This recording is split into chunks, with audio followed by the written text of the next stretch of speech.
So as I call your name, if you could unmute and if you have a name on the screen, confirm that name is correct or tell me what your full name is or a different name. Um, and also tell me who you're representing here today, whether you're with the applicant or ownership team, a neighboring property owner, or someone else related to the project anyway. So I'll start just based on the orientation on my screen. I see that we have Kate Meehan here from the City Zoning Department. Welcome, Kate. Yes, good afternoon. Looks like we have, is it Zach? Is it Father Fryer? I'm sorry. Father Zach Cecil. Father Zach. Okay. Yep, I'm the pastor of St. Teresa, kind of the surrounding property. Okay, great. Welcome. And I see that we have a Maria Williams. Yes, Maria Williams. I am with St. Teresa of Avila School and Church, Director of Communications. Okay, great. Welcome. Thank you. Looks like Denise Maffey. Are you with us, Denise Maffey?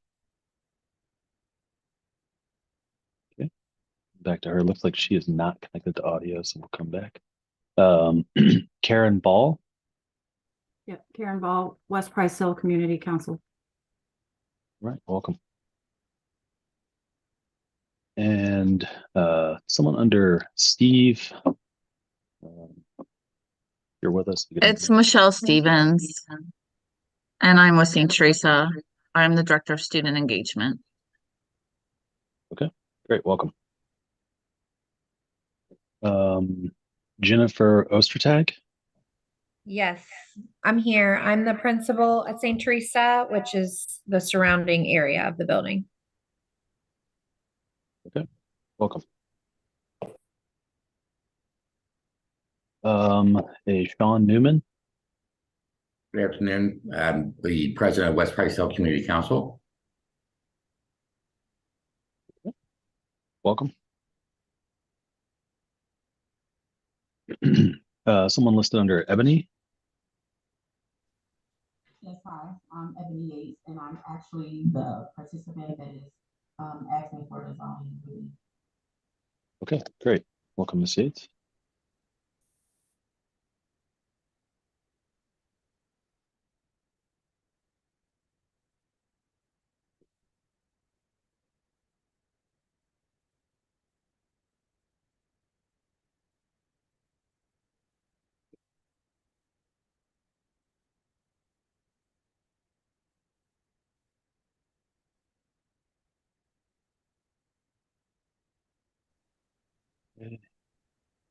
Sorry, Doug. My screen froze up on my end there for a minute, but I'm not sure which part of that you heard. Yeah, mine froze up also, so I didn't hear any of that. But okay, I am. I was just confirming you're here and a member of the zoning department for the city. Correct. Nice. Great. And then finally, it looks like Courtney Calvin. Good afternoon, everyone. My name is Courtney Calvin. I am this year's chair of the Education Commission at St. Teresa of Avila School. Okay, great. Welcome. All right. So I think we're just about ready to get started. I need to read through our hearing script. This will basically just cover the procedure for the hearing, and then we'll jump into it. So this is the April 24th, 2024 session of the Zoning Hearing Examiner docket. Again, my name is David Sturkey. I'll be presiding over the hearing today.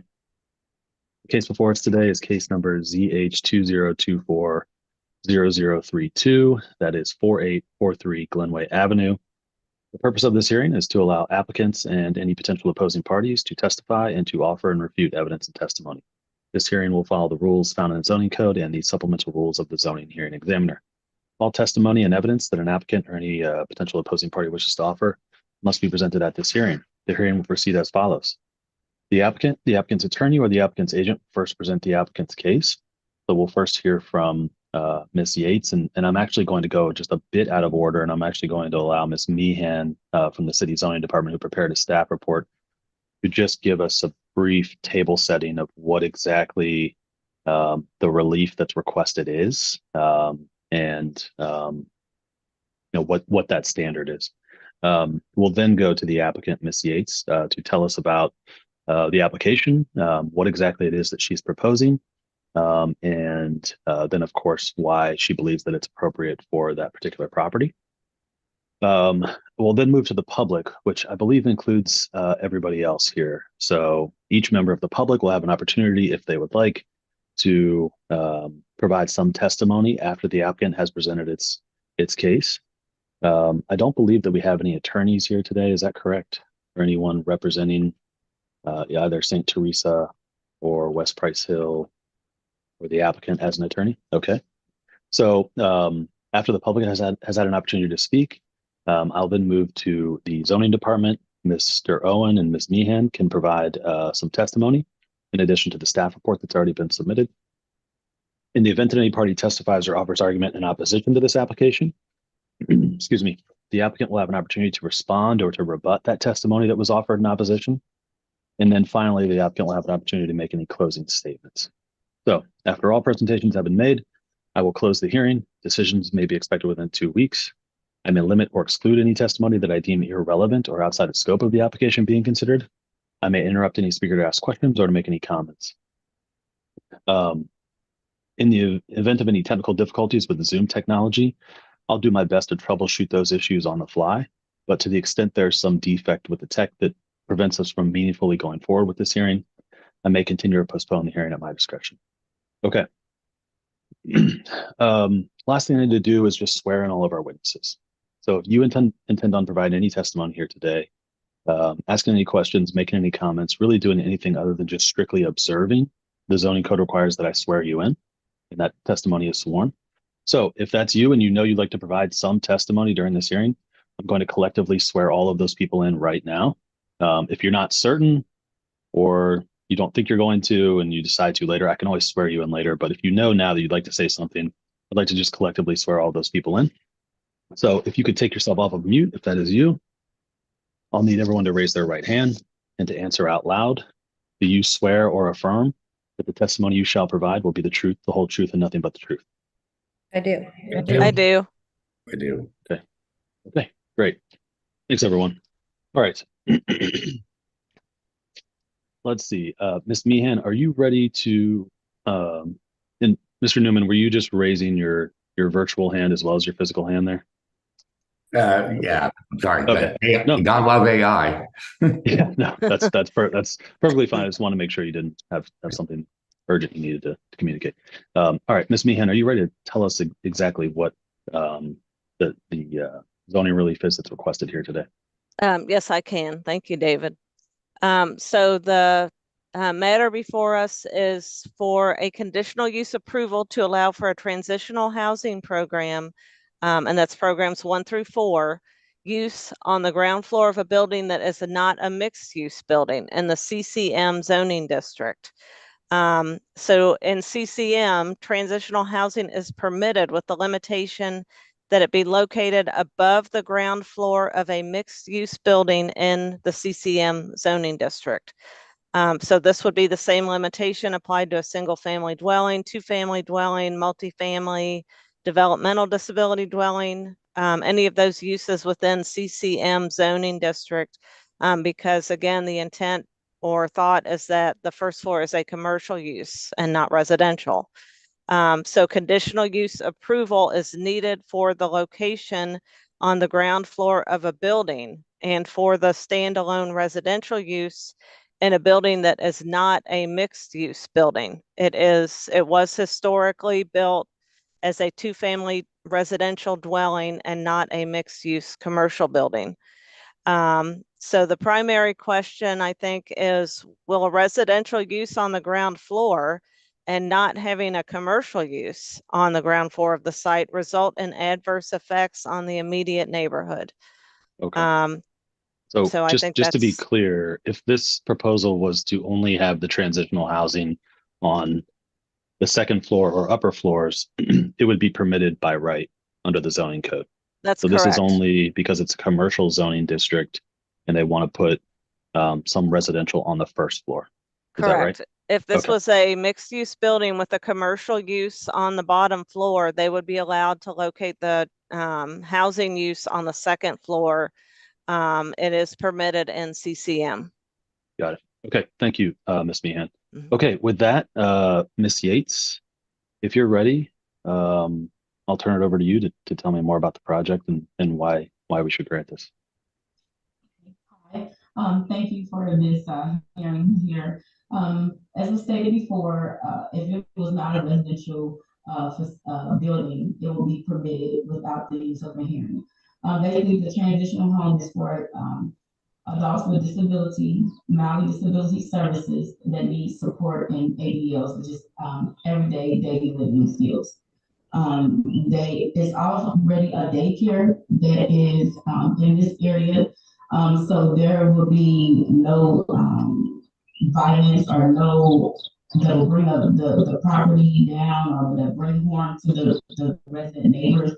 I know that the resident neighbors are a school as well as a church. And we do share driveways, but they can be partitioned off due to the property line, if that was a concern. But this is basically just to help the residents in the community to be able to flourish in society. There will be multiple services available to them. That is right on the bus line to help them with transportation. And as stated before, it will not be a disadvantage, but actually an enhancement to their livelihood. Okay. But could you tell us more about the use on the property? Will there be in It would Ms. just be, I'm sorry, can you hear me? I can, yes. Okay, it will just be room and board, and it will be someone here 24 hours to help support with transportation to doctor visits, to the grocery stores, and to the accommodating entertainment district that we have around.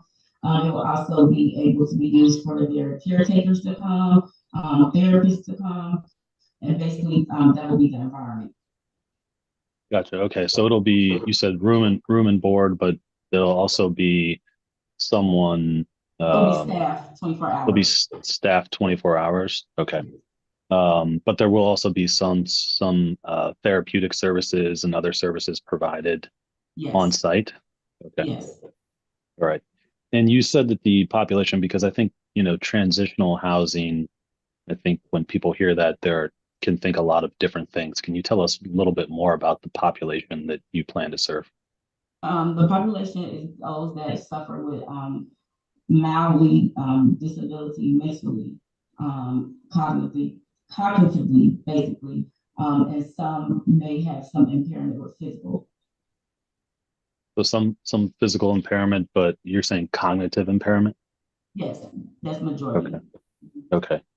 And these are adults we're talking about, I assume? Yes. Okay. And it will be no more than 4 adults. Okay.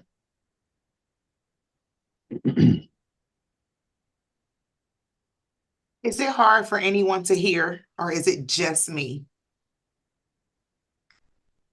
So I was having trouble as well. Yeah, I can't really hear. So you repeating, David, is helpful, but it sounds mumbled or like I can't really hear what she's saying. So I apologize. Just wanted to make sure it wasn't just me. It was not. Sure. I apologize. Okay. So Ms.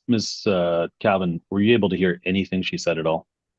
I heard a few things, but I didn't hear the whole first thing she said. I do know that, excuse me, where it's going to be a piece of her reasoning for why it's going to be there, that it's for people and staff 24 hours. That was the gist, but that was of me literally putting my ear as close as I could to hear what she was saying. So I just wanted to make sure that it wasn't just me and that everybody could hear. Sure. Yeah. So Ms. Yates, if you could, and I'd encourage everyone to turn their volumes up as much as they can while she's speaking. There also are some audio settings within the Zoom platform that you can click on and can adjust your speaker within Zoom as well that can turn the volume up. But Ms. Yates, if you wouldn't mind getting as close to your microphone's computer as you possibly could. I know it might be kind of awkward with the camera angle, and then maybe if you could just tell us again a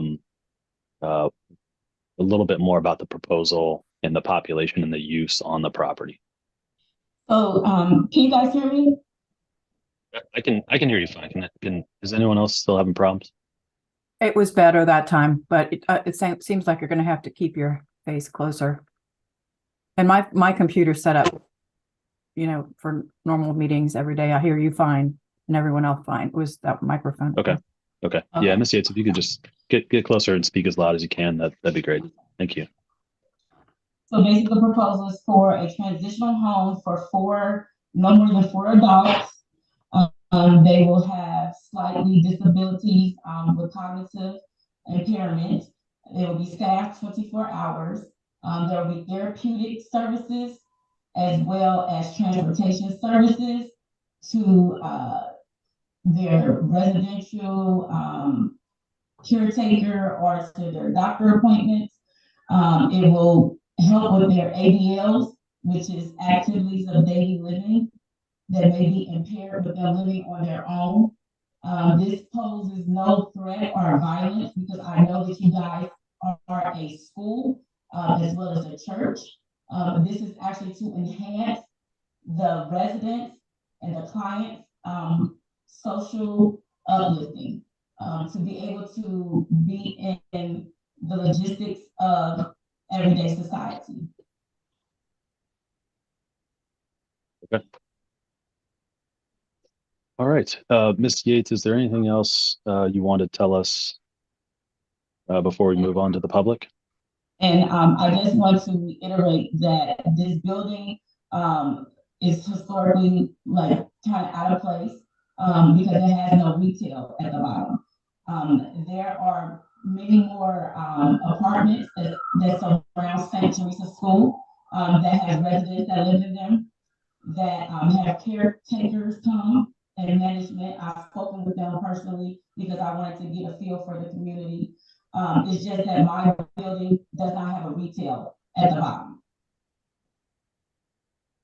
Gotcha. Okay, so you're saying that you've spoke with surrounding property owners, and some of them also have some form of assisted living? Yes. Gotcha. Okay. And again, just for the record, you said there will be 24-hour staff Yes. on the property with the residents. Correct. Okay. All right. Thank you, Ms. Yates, for your testimony here. I'm going to move on to the public. And again, I'll just go off the orientation on my screen. So I'll start with Father Zach and then move to Maria Williams. So Father Zach, the floor is yours. Okay. Yeah, I think you received already a letter that was written. I assume that's kind of put in for the record. But I guess part of our questions that we have at St. Teresa would just mostly deal with the safety in the community around us. If this is given the distinction of transitional housing, what sort of things come with that? And does that just open it up to future changes? Or is there kind of a very limited distinction for kind of what you're proposing here? Or if this gets approved, is any transitional housing approved then with that as well? Would Kate or Doug from the zoning department like to try to address that? So I can address some of the program, what particular type of transitional housing is permitted here. So in CCM, transitional housing programs 1 through 4 is what is permitted. And I guess, David, if you would like me to, I can read the definition out from the zoning code of what those programs 1 through 4 are. Sure. Yeah. Father Zach, correct me if I'm wrong, but your question is pertaining to if this were approved, what kind of uses would be allowed under the transitional housing definitions? Is that right? Correct. Yeah. Okay. Yeah. So Kate, yeah, that I think could be useful. Okay. So programs 1 through 4, and basically the transitional housing is housing designed to assist persons in obtaining skills necessary for independent living and permanent housing, including homes for adjustment and halfway houses. Transitional housing is housing in which an organization provides a program of therapy, counseling, or training. The organization operating the program is licensed or authorized by a governmental authority having jurisdiction over the operation, and the program is for the purpose of assisting residential occupants in one or more of the following types of care. So program 1 would be protection from abuse and neglect. Number 2 is developing skills necessary to adjust to life. 3 is adjusting to living with handicaps of physical disability. And 4 is adjusting to living with handicaps of emotional or mental disorder or mental retardation. So those are the 4 types of programs that would be permitted. There are other programs that are for folks that are recuperating from effects of drugs or alcohol, or that are on probation or something like that. And those types of programs are not permitted here. So someone who is recovering from alcohol addiction could not live here. Someone who is out on probation because they committed a crime would not be permitted to live here. So those are other programs of transitional housing that are not permitted at this location. Gotcha. So would it be safe to say that this is allowing individuals with physical or intellectual disabilities or developmental disabilities to stay here, Yes. and not any of the types that you would think of transitional housing coming back from prison or after committing some sort of crime or having some sort of drug or alcohol addiction? Is that right? Correct. Those types of transitional housing are not permitted here. Okay. I am going to let the applicant, if she did want to respond to that question as well, do that. So Ms. Yates, if you can unmute and speak loud for us. Yes, so I know that was a concern, but those people of that walk of life will not be able to reside in the transitional home that I am trying to provide. I also own a daycare facility that is in the next building. So therefore, I had to take in consideration of the population that I will be serving due to the fact that they are, the ages of the daycare ranges from 6 weeks to 12 years of age. Got it. And you said that's in the adjacent property? Yes, it's the next surrounding property. Got it. Isn't Okay. the daycare in the same property? No, actually, that will be moving to the adjacent property. Okay, so it is currently on the subject property, the daycare, but you'll be moving it to an adjacent property. Yes, to the property that's located 4841. Okay, got it. All right, Father Zach, did you have additional comments or questions? No, not at this time. I think I'll let the others go. Okay, great. And so you did submit a letter in opposition, and that letter stands based on the testimony so far that we've heard here today? I believe so, yes. Okay, thank you. All right, Maria Williams, and then we'll move to Michelle Stevens. Yes, I did submit a letter of opposition. I submitted that earlier today to Ms. Meehan. And I guess my basic concern, my greatest concern, is the disruption to our outdoor learning garden, which is directly adjacent to that property. You can look directly into that area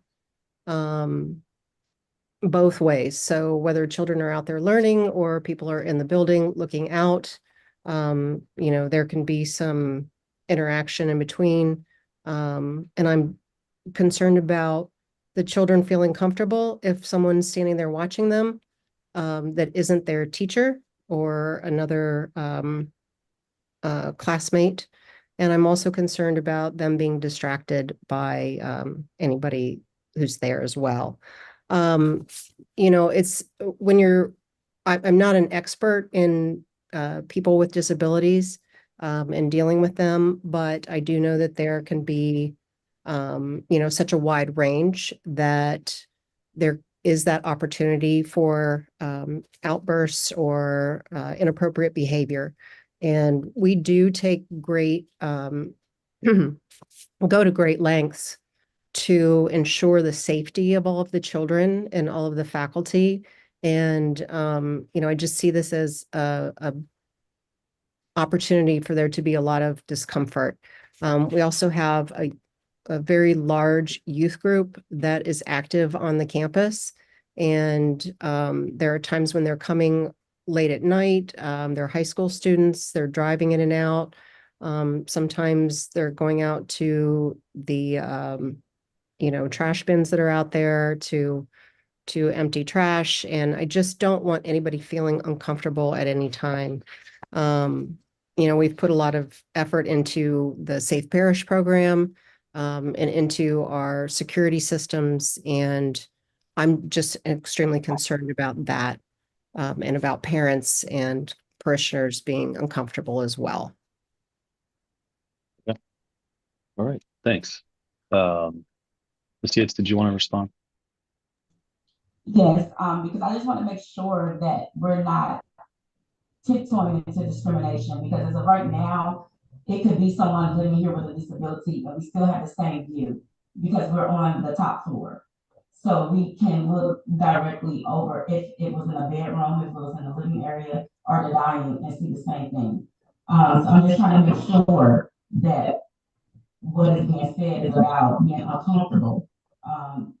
I just need to get some clarification, because there are residents that live in this building, and we still have the same access right now as we would with a transitional housing. It would just be new residents that probably need a little bit more help. Gotcha. David, Okay. could you reiterate what she said? Repeat what she said. It was I difficult think, to hear.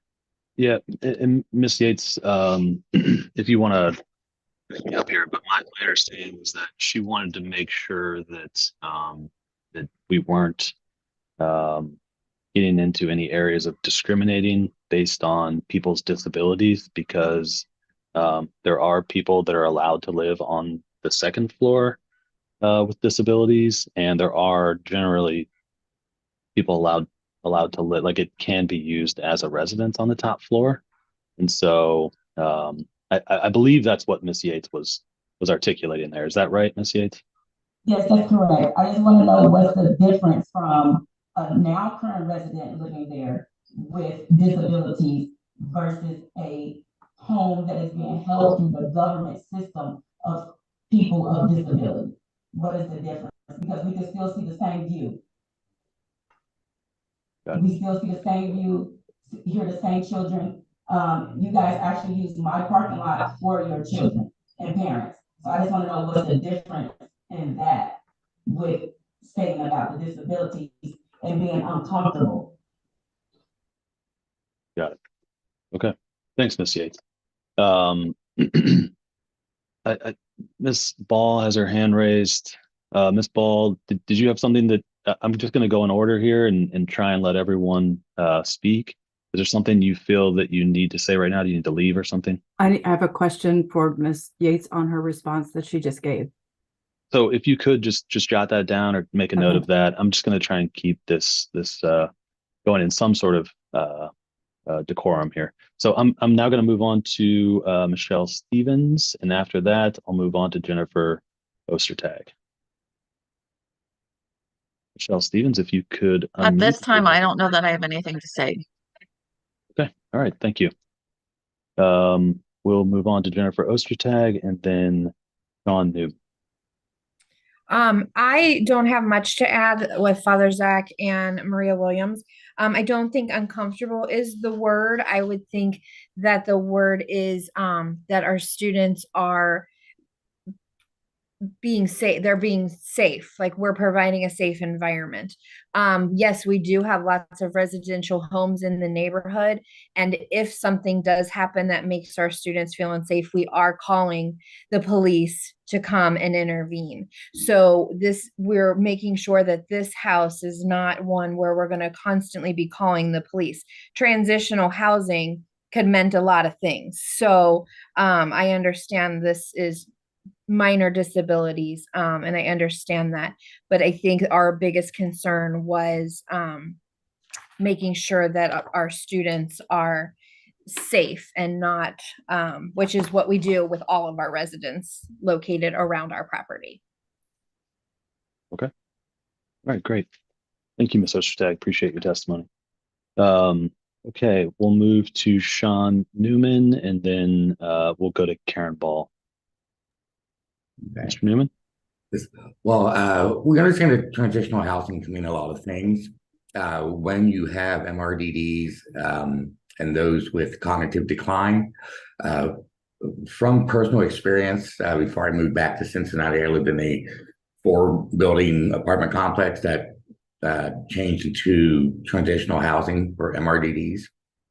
And they can become violent with staff and with each other. There's the potential, I've seen it personally, and I've seen it not only in Columbus, but here in Cincinnati with some of the transitional housing. The way the laws are, the staff cannot touch or restrain the individuals if they get into an argument or become violent. The police need to be called, and we don't want to see the students of St. Teresa be subjected to that. And it's with the proximity of the building and the students, during the school year, it's we want to make it safe for the students, also safe for the residents who are walking. There is a bus stop right there. I understand the MRDD individuals. They need help with their ADLs. There's going to be 24-hour staff, but is that staff equipped to handle any emotional outbursts? Are these individuals confined to wheelchairs, walkers? Do they need help with mobility? That could pose some issues with, if they were in the backyard and the student sees them fall. We do have enough transitional housing within our neighborhood to accommodate any situation. I don't think this is the best use for this particular property, nor does the community council.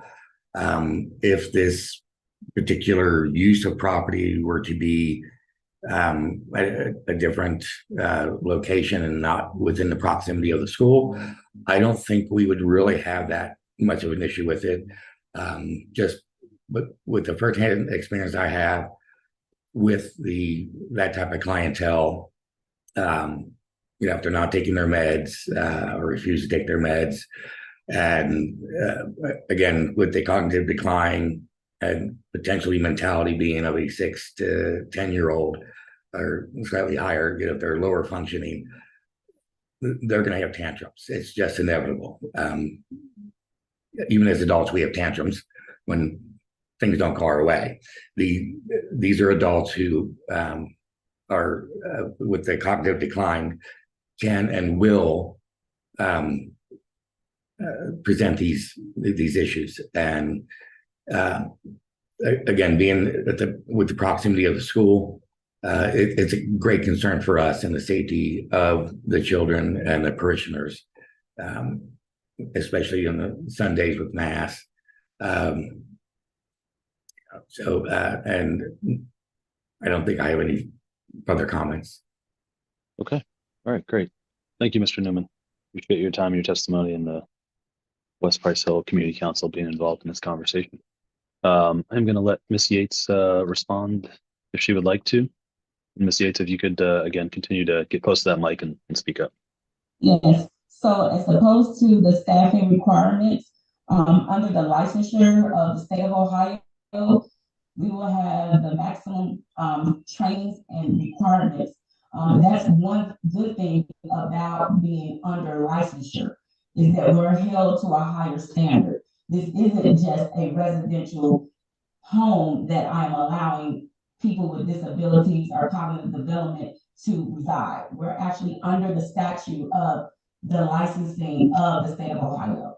And as far as transitional housing goes, there are wait lists for transitional housing.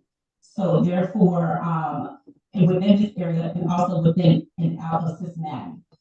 So it would be of service to that disproportionate population that has a stigma based on the disability or either the decline in the cognitive development. So not only we have the utmost training, we will have up-to-date mandated training. Not only we have 24-hour staff, but that's also surveillance and security. And not only we will also have state inspections from the state of Ohio to ensure that this transitional home is being ran correctly and up to code that is allowable. Thanks, Ms. Yates. All right, we'll move on to Karen Ball, and from there, finally, Courtney Calvin. Now, Karen, can you remind me, were you sworn in? I feel like I didn't was see you not. get I sworn wasn't in. intending to speak. I'm sorry. It's okay. Do you still want to? I do. Okay, could you raise your right hand? Do you solemnly swear the testimony you shall give will be the truth, the whole truth, and nothing but the truth? I swear. Okay, great. What would you like to tell us? Okay. Well, first of all, I have a question for Ebony, Ms. Yates.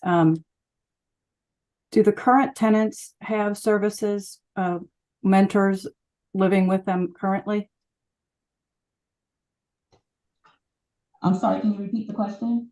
Do the current residents, you said there were residents already on the Yes. floor, on the second floor, are they being mentored, or are they being provided care of any sort at this point? At this point, no, it's therapeutic that comes in. We have several children with autism, so they have speech therapists and they have physical therapists that comes So in. that's the daycare, correct? Yes. Okay, so the current building that's under consideration right now, the tenants on the second floor of that building are not clients being mentored for transition, are they? No, not at this time. No. So there is a distinction, I think, that we need to make there. But And I regret that there's. So hold on. I'm sorry. One second, Miss Yates. Just give me 1 second. And Miss Ball, I think I need some clarification at this point. Miss Yates, can you tell me exactly what the current use of 4843 is on every level? What is going on in that building? It's residential living and it's an in-home daycare. It's a type D daycare. So when you say residential living, you just mean like apartments that are rented out, market apartments. Okay. Rent. Yes. Mm-hmm. Got it. Okay. And But some of those people, I'm sorry, Miss Ball, 1 second. And some of those people living in those apartments have developmental disabilities? No, it's autism of the children that attend the daycare. The children that attend the daycare have some developmental disabilities. Yes, and so therefore I already have relationships with therapy services and speech therapy for children. Okay, great. Thank you. I needed to clarify that on my end. Okay. Ms. Ball, sorry, you can go ahead. Yeah, and as I understood her presentation, that facility, the children, the preschool age children will be moving into the old funeral home. Is that correct? We'll be moving to 4841. And that's the old funeral home, correct? I don't know if it was labeled that or not. I just know I can tell you according to Google and Cages, that is the property immediately next door. Yeah. Okay. So that's the old Meyer funeral home. Okay. I am with Sean on the West Price Hill Community Council. We did take a vote, and it wasn't so much about,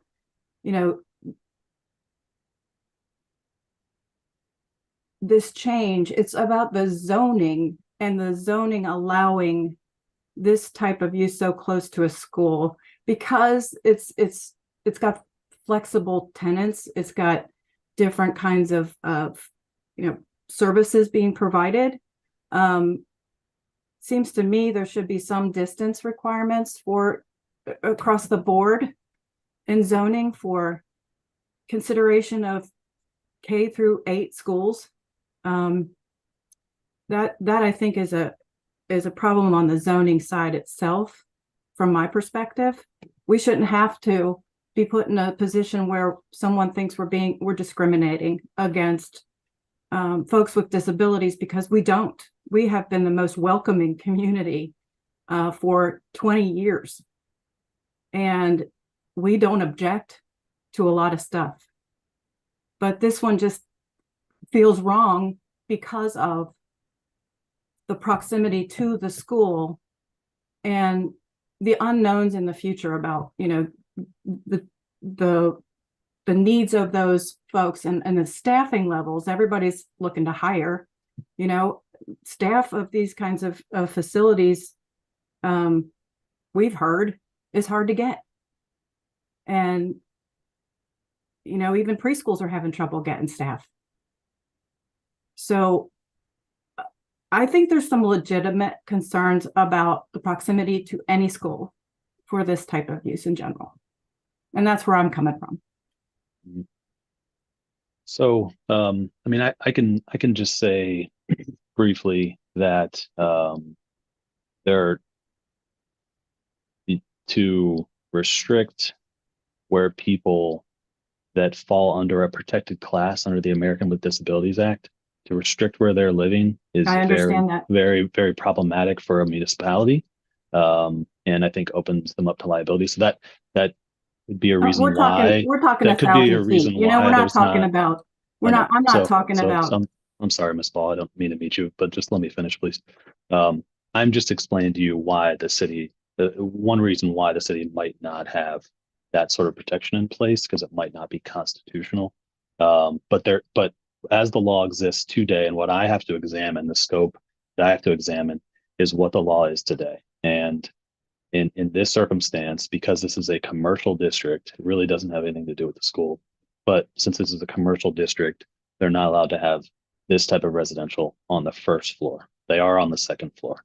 Now, I do need to evaluate the standards of conditional use approval, which includes whether this application or this proposal is appropriately located, designed, and configured. So I certainly will consider the surrounding environment when evaluating this decision. But I just wanted to generally put that out there and sort of preface that in response to your question. I also did have a question for the West Price Hill Community Council, because I noticed that a lot of the letters of opposition that I received, it seemed like there was a consistent thread where transitional housing was being talked about as if it was more of the returning back from prison or after committing a crime or after having some drug or alcohol or substance abuse.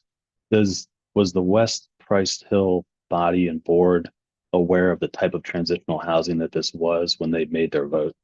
We knew what was written on the hearing notice, and it was very vague. That doesn't minimize the fact that it still is the proximity in general to the school. Sure, I understand. I was just curious, as I saw some of the correspondence, to what extent folks were aware of the type of residence that would be here.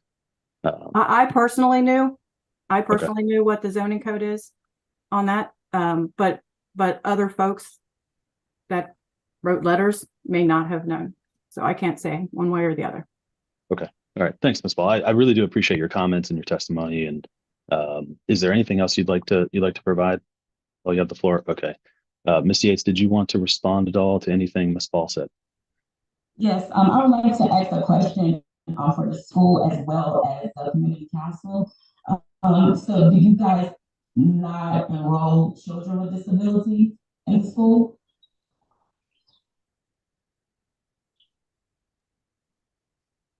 Can you hear me?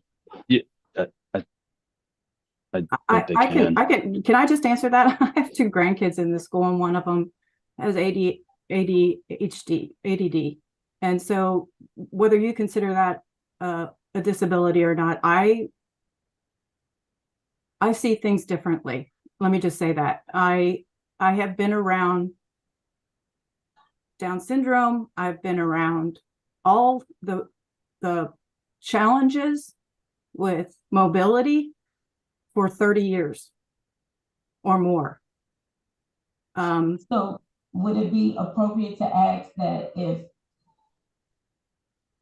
my residents were not disability, but didn't have anything, they would want to say they are uncomfortable because they might see the child that has ADHD act out because he didn't take his medicine, or because he's coming across to get into a parent's car and he's making a scene by having a tantrum, or the staff is not able to handle those types of disabilities.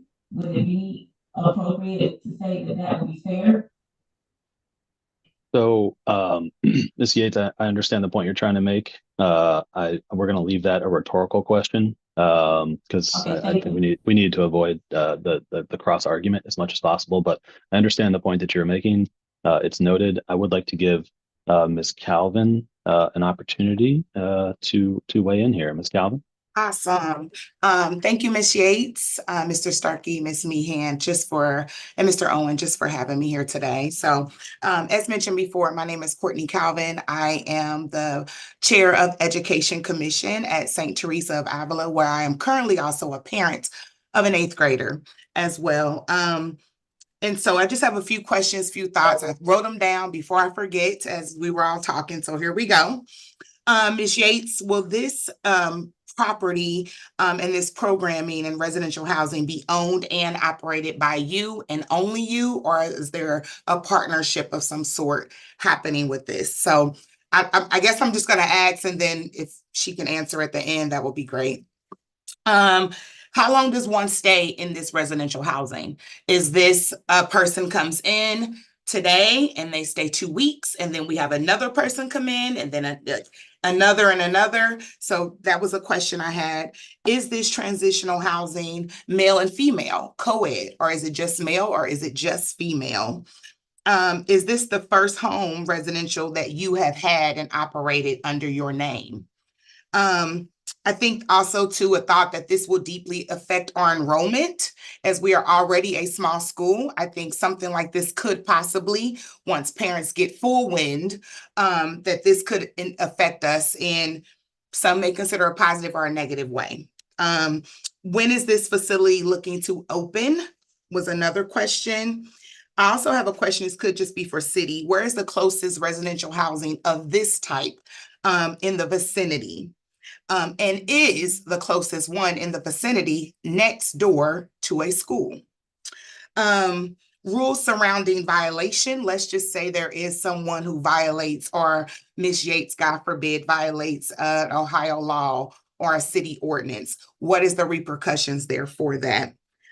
Does this transitional housing have a curfew? You mentioned that it is open 24 hours. I'm sorry, that someone will be there 24 hours.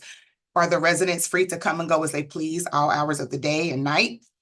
And then finally, I'm very aware of MRDD, residential housing, up to date on that. But I myself, when I did live on the west side in a 4-family apartment, we were near a MRDD facility where someone did leave. They were non-medicated. They did leave the building. They ran into our 4-family and barricaded themselves in their building where my child was. Did not let themselves out. We had to call the police. It was very disruptive, middle of the night type of situation. And as I recall how I felt in that moment, I often worry about how our students would feel in that moment should something like that happen. Not saying that it will, but we all know, we all see daily on the news of something happening, maybe someone mental illness, it didn't work out, or, you know, maybe they didn't get their medicine, or maybe they just, hey, I felt like going in there that day. I felt like, you know, whatever the cause may be. So I just want to bring up my own personal experience with a situation as such, and I wasn't felt at ease about it.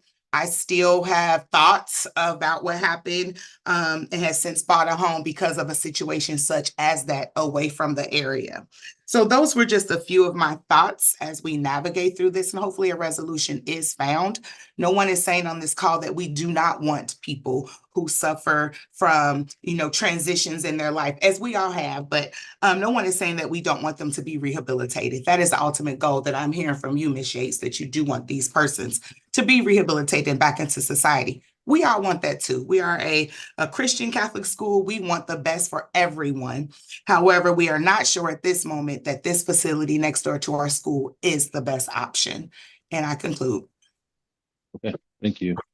Let's see, I tried to jot down some of those. I think the first one was owner. Are you the sole owner operator? Or is there anyone else associated with your business, or Actually, speak on that? it is a LLC, which has a board of social service workers, job and family service workers, therapeutic services, speech therapists, and also I am trying to build a relationship right now with everyday life challenges for acquiring employment. So it's not just me. We will be licensed by the state of Ohio. So it's a licensed program. I've worked in this field for over 20 years with adults as well as with children. And this will be the first facility that I will be partnering with the organization. Okay, so this is the first time you've operated a facility of this type? With hands-on. I've been in the business of working with adults with disabilities, ADL, and as well as children for over 20 years. And it's all within state licensure. And in the 20 years, never once have I had my license revoked. Got it. I think there was also a question about how long individuals stay in these facilities. That is up to their case management plan. So that's something that I really couldn't answer at this moment, but that devolves around their case management. Okay. And is this co-ed? It could be co-ed, or I can have it to where it's single. It just depends on the housing dynamics. So I'm pretty sure if it's majority male, they will not introduce a female into a male home. But as it can change, the population can change. So generally speaking, both men and women will be allowed in the facility. Yes. Okay. And then I think there was another question about a closest facility anywhere else or closest facility of school anywhere else in the city. I'm not sure that we have that information on our end as the city, unless the zoning department wants to jump in. I'm not sure we have that information readily at hand. But I can tell you again, based on my statement earlier, that I don't think there's anything in the zoning code, and maybe Doug or Kate, you can help me with this, that does restrict this type of housing in proximity to a school. Is that right? That's correct. There's no restrictions on distance. Okay, so it is possible, but we just can't say for sure one way or the other on that, or where it is. And also I can speak to, at least on the municipal level, when there are zoning violations, there's a series of penalties and fines, and up to and including losing your permit and your ability to operate if there are a certain number of violations. I would imagine, but again, can't say for sure, that in terms of a state licensing, that if there are repeated violations, that could also be in jeopardy as well. I think the last question I wrote down was curfew, whether the residents will be free to come and go as they please, and whether there's any curfew or restrictions around their ingress and egress. Ms. Yates, can you speak to that at all? Yes, due to the nature of the disability, they're not considered high level. This is not a class 1 facility where it's medical lockdown or anything. So they would be free to go because this is their home. This is where they reside. So we cannot lock residents up that don't have disabilities. So we can't do it here. Got it. So they'll be free to come and go as they please anytime. See, you're muted. I'm sorry. Yes. Okay, great. Thank you. One last question I had for you. I'm sorry. Yeah. In decency and order. We're not going to be a nuisance to the community. It will be within decency and order, just as if a normal resident will cause some distraction, partying, late night calls. That is not what this is. Okay. I did have an additional question about the licensing that you've talked about a little bit in the staff. Is the 24-hour staff, is that a requirement of your state licensure for this facility? And you're muted again. No, it's not. That is something that I am implementing. Okay, got it. All right. Ms. Calvin, I saw you have your hand raised. If you have one more quick thing, I'll let you jump in. Yes, I did. I'm sorry. The question, when is this looking to open, was never answered.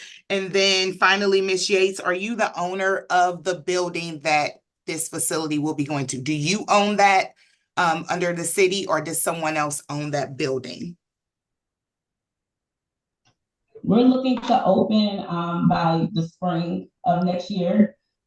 And currently I am in a purchase contract with the owner of the building. Because I do know that you can't hear. Yeah, I didn't hear the last.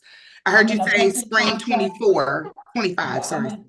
I'm in the purchase contract with the owner. Under contract. Ms. Calvin, she's under contract on both buildings. Okay. Yeah, because I know that the church had you guys had a lot of interest in both of these buildings. We're speaking with the realtor, and I've seen you guys come into the building to look.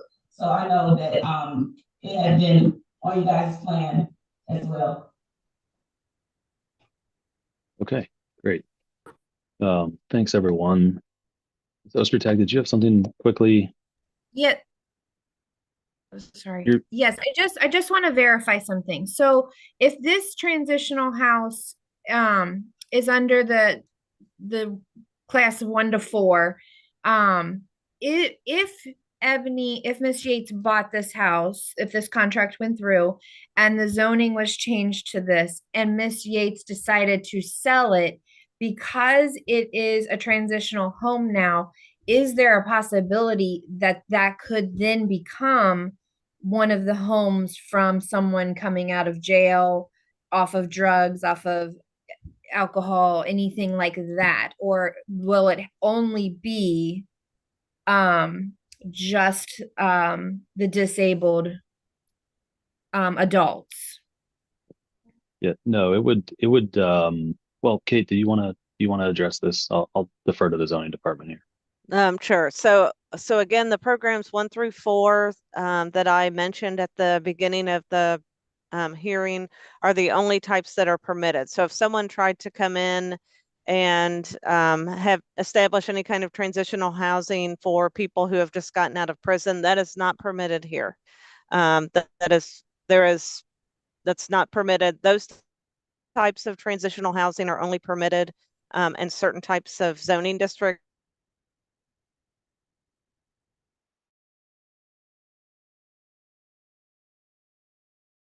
And this is not one of them.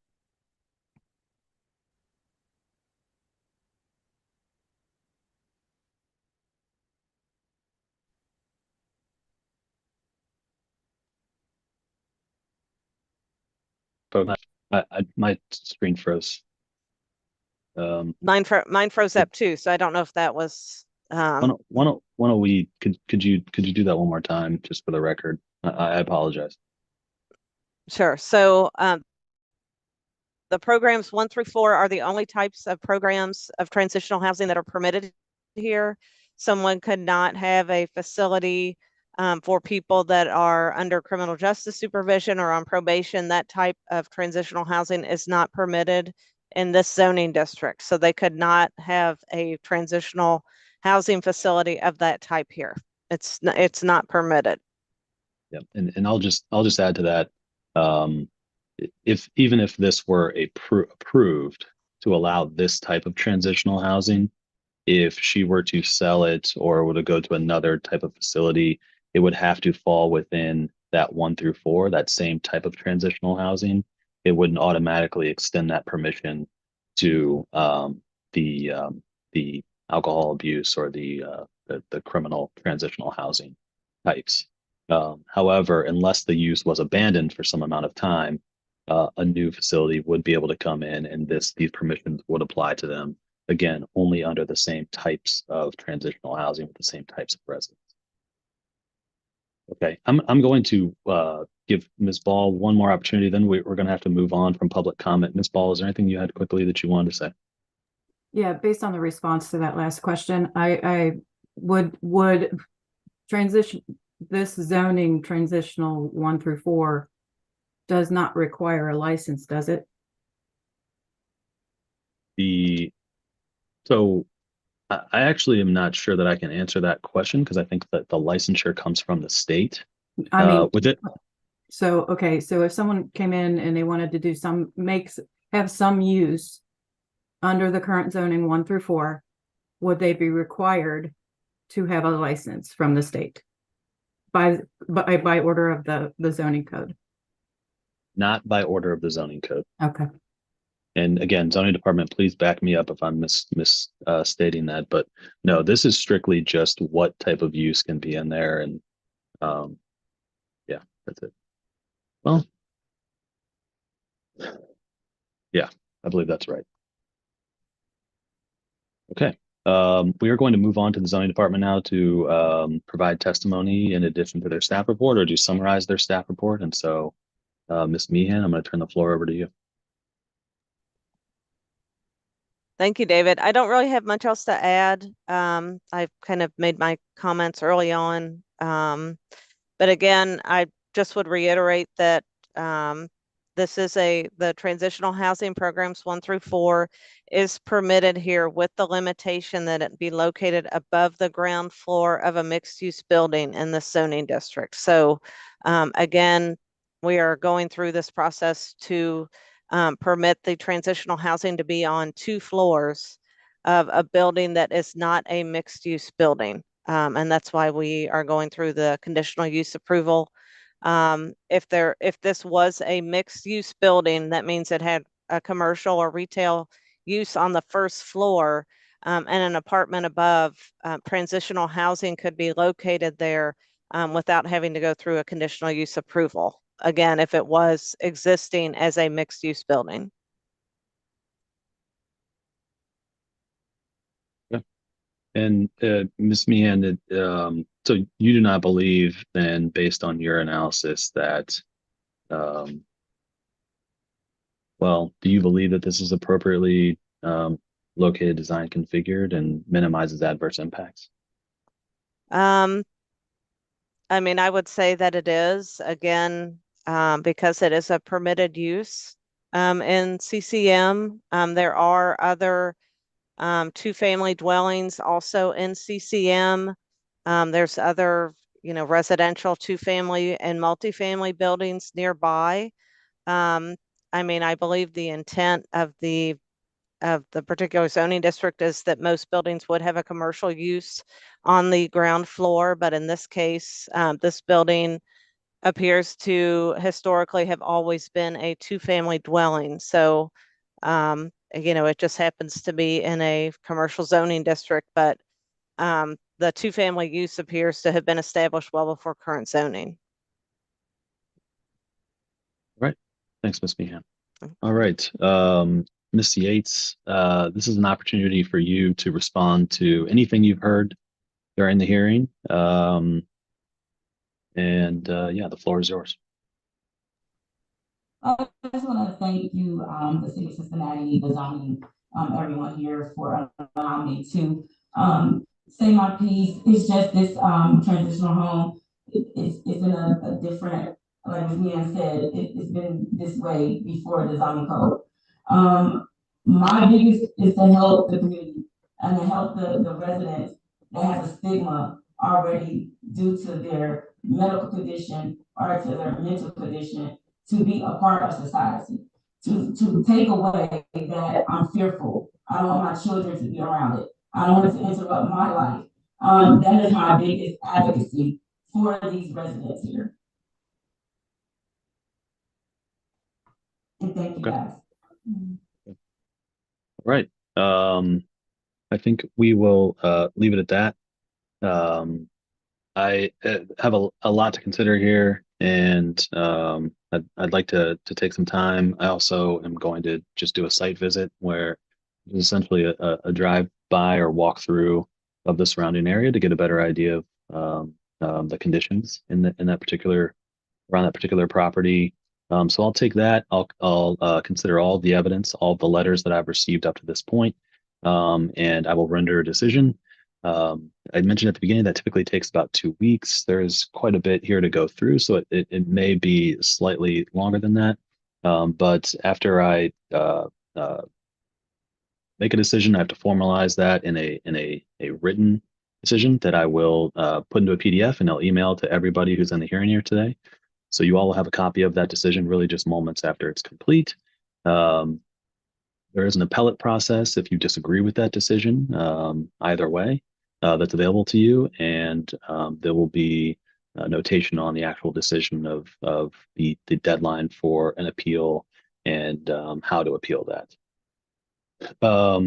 Let's see. I think that's everything for now. I will say that if you have any questions about the process or what happens here, or again about a potential appeal or anything like that, I'm happy to field those. The zoning department, I'm sure, would be happy to field any of those questions. But since we're now closing out the hearing, I can no longer accept any new evidence. So if you think of something you wanted to say, or someone else from the neighborhood wants to weigh in, I can't really consider anything else or any other new evidence or testimony past this point. So if you do send me an email with new evidence, I'll have to just discard it and not review it. If you have a question that's more procedurally based, I'm happy to address those or answer any of those type of questions.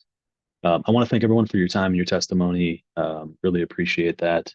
I hope you all have a wonderful day. Look for an email from me within the next few weeks, and we are adjourned. Thanks, everyone.